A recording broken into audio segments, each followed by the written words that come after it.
Hey guys, what's going on? I know it's been a while, been a very long time since I've done any kind of content on this platform or my YouTube and whatnot, other than the podcast. I mean, I still do the podcast, and you won't get one this coming Sunday, but the Sunday after you will get it.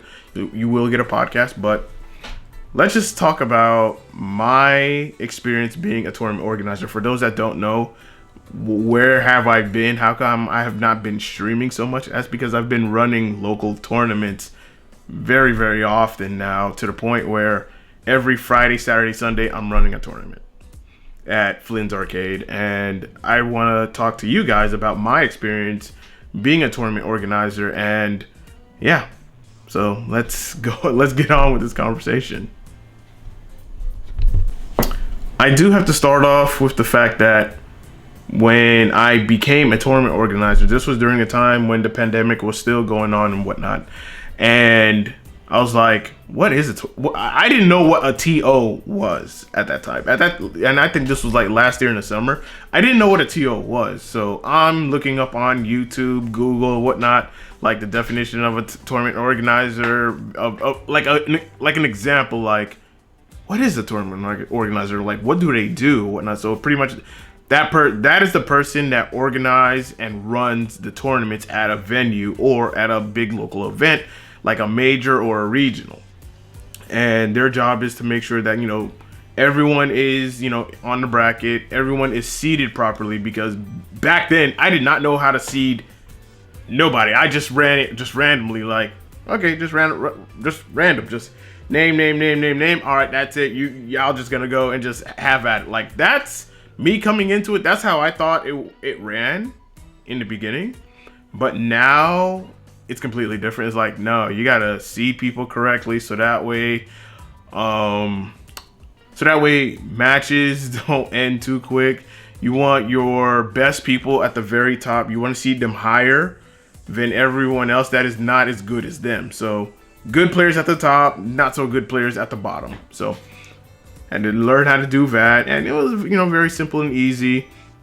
And there are resources out there to help you properly seed people, like what's their ranking is, what's their power ranking. Like, I didn't know anything about power ranking, and overall it's just been a learning experience. That, like, my first year has been a learning experience, and it's still a learning experience for me, because there's still a lot more for me to know about being a TO. And honestly, like, my overall experience, I would say it's been overwhelmingly positive. I enjoy it. I mean, there are days where I'm just like, ugh, because you always have, those complaints about something's going wrong and whatnot, or setup isn't, working properly, or someone's getting mad over us, just minor stuff, and just overall running a nice, smooth event, making sure that the quality of the event is at the top. Because if the quality of the event is good, then that means people are going to enjoy it, meaning people are going to come out a lot more often to compete, to interact with other people, to hang out. And I enjoy it. Like, I love the experience, because growing up, I was not exposed to anything like this growing up. And I wish something like this existed for me when I was in my late teens, early 20s. But at the same time, social media wasn't kind of a thing. So yeah, I mean, social media was in its infancy stages and whatnot. So yeah, like, if you wanted to find places where you can go and compete locally and whatnot, it was like you had to network with people that knew somebody, so that way you could just, all right, they're having something going on, I want to be a part of it. But now at my age, I'm glad it exists. I'm glad that I can be a part of it. Even though there are people younger than me, I can still be a part of the fighting game community and contribute my knowledge, my years of playing fighting games, or just playing games overall and whatnot, and then just showing the next generation how to carry themselves as an adult, especially when they do come into the scene, the competitive scene, and just be cool and be chill about it and whatnot. You don't have to be nasty, rude, toxic and whatnot. You don't have to do none of that. So I feel like as a TO, people look to you for making sure that the tournament is running nice and smooth, making sure that all the setups are there. There are no problems, no issues. Because let me tell you, my first year experience, there were issues. There were challenges that I had to overcome. There were nights where I'm just like stressed out and whatnot because I've never dealt with something like this before. And looking back now, I'm just like, I'm glad I got to overcome some of these hurdles because it made me a better TO in the long run. And there's still a lot for me to learn in this field. Now, granted, I will say this: if you are planning to be a tournament organizer, understand that you're not going to make no money from doing this. Like, this has to be purely passion, that you love doing this. This is something that you're excited to do. You're motivated for it. You want to, have a good event, making sure that everyone's having a good time and there are no problems, no issues, and just, hey, can't wait to do the next one, and next week, and the week after, and week after, and then who knows? Slowly but surely, you have a really big event. You're able to manage it, run it, and everyone's having a good time. People are showing you appreciation and respect because you're running this event, and you're getting to know a lot more people that are a part of this industry. And that's the great thing about it, is that I get to meet people that know how to be a TO, and they've done it for so long. They have so much years of experience. They've been to so many different events where they're running 100-man tournaments, 200-man tournaments, and so on and so forth. And you're just like, man, how do you do it? How do you do it? How do you structure it and whatnot? Because you're literally playing a long waiting game, but overall, it's like, you get to be a part of the experience. You get to see players, have the hypest matches, the pop-offs, the hot sets. I mean, I just love being a part of that environment and just seeing that. And why is my phone blowing up? Okay, I got okay, let me go ahead and silence that and mute my desktop. All right, so all that's muted, so sorry about that. But yeah, man, like, just the experience alone is so worth it. But understand that you're not going to make no money from it for a while, or maybe not at all, because you're going to be putting in so much of your time, your energy, and money into doing events, running tournaments, getting the setups, getting the monitors, getting the consoles, the DLC, and whatnot, and so on and so forth, that it's daunting. And some people don't realize that. Like, people who do come out and play competitively or whatnot, they don't know the logistics of just being a TO, getting the setups so that way you can run a successful event, getting sponsor deals or people wanting to contribute to what you're trying to do. It's hard. It's not easy, and people will tell you that. Like, people who've been TOs, they'll tell you, like, it's hard.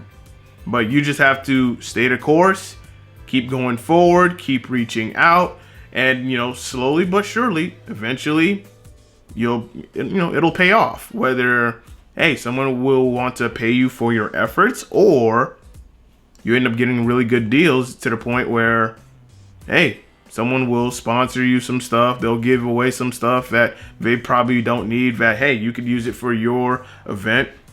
And that's great. That's awesome. And of course, you also have the community, because at the end of the day, it's not about what you're doing or what you're bringing. It's all about making sure that, hey, this is what I'm providing for the community. So that way we can continue to keep this going for years and years and years going forward. And I really think that when COVID hit, especially when I was getting into Flynn's Arcade, and they were having their tournaments, and they were really starting to, get a really good scene. COVID hit. Now everybody's scattered. Now you're just trying to bring everybody back, and you're also bringing in some new people. But it's life. Some people take different paths in life where, hey, they may not compete anymore. Lifestyle changes. It happens. It completely happens. And especially here in South Florida, I know that The Tekken 7 scene is dead. I'm just gonna say it's quite dead.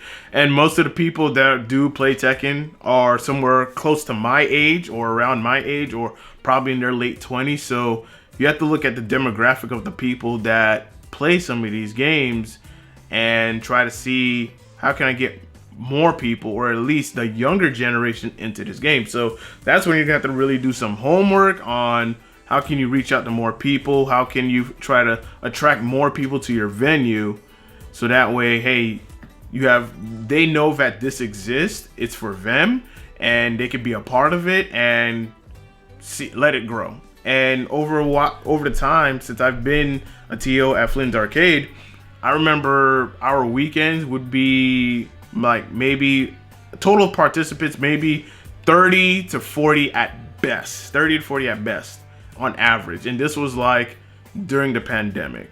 Before and during the pandemic, it was like 30 was our best. Barely 40, but 30 was our best, like on the weekend. And fast forward to now, 2021, we're almost done. Now we're averaging over 60, 80, between 60 and 80 at best. And that's progress, because now people know about the venue. People who've never heard about this venue didn't know about, hey, they do tournaments. When a new fighter comes out, strongly support it, interact with the people that come out for the very first time and give them that welcoming experience, so that way they can keep coming more and more and more. So that way they know that, hey, there is a community for this game. You can get good at this game. People are willing to, help you out, interact with you, and who knows, you can make friends, possibly significant others. Though I may not recommend that. Like, don't come to a tournament, trying to look for a significant other. But, anything can happen. And, myself being a TO it's an awesome experience getting to see and meet new people for the very first time, and then just building a relationship with them. And then, of course, with my relationship, I've also developed not strong relationships with other TOs, but mutual. Like, we're okay, we're cool with each other and whatnot, and I like that. I like that the fact that we don't try to step over each other or step on each other, trying to, overtake that venue or try to overtake that venue or try to outdo each other. It's just that, hey, we're all in this together. We're all sharing the same community. We all benefit at the end of the day, and it should be like that, 100%. And if we do like a really big event, like earlier back in September, we did Vice City Smash, where it was myself and other TOs from South Florida, one from Rex Baron Boca, Esports Arena, and Next Level Gaming. The TOs there for Smash Ultimate. We ran almost, I would say, 83 participants for the tournament, and we had like over 100 people, coming out, spectators and all that good stuff. So it was a good time. It was a fun time. Of course, when you're doing something that big, there were problems. There were some issues in the beginning, but things worked out, and we had the event. It ran good. Everybody had a really good time. And that's all it's about, man. Like, everyone's having a good time. People, are respectful and appreciative of the work and the efforts that you do as a tournament organizer to do big things for the community. So that way they see that they are a part of the growth. They see the growth process. Like, man, I remember when we were here. Now we're here.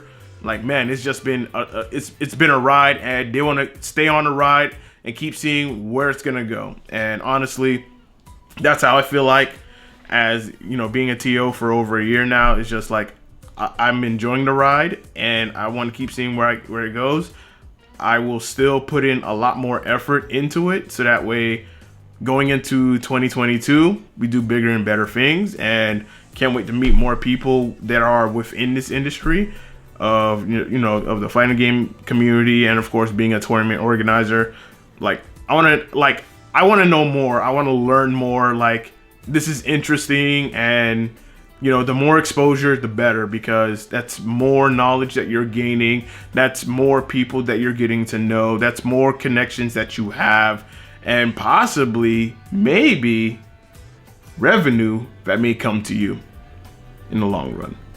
But as I said, keep in mind, when you first start out, you're not going to make anything for a good long time. So don't think that I'm going to come in and you're going to come in and you're going to make like hundreds and thousands of dollars. Like, no, you're not. Like, it has to be 100% voluntarily, and you're doing it because you love to do it. So that's where I'm going to leave it off at with that. That's pretty much my thoughts on being a tournament organizer for over a year now. And if there are anyone that is a tournament organizer, I would love to hear your thoughts in the comment section below. And yeah, until next time, and as always, stay classy.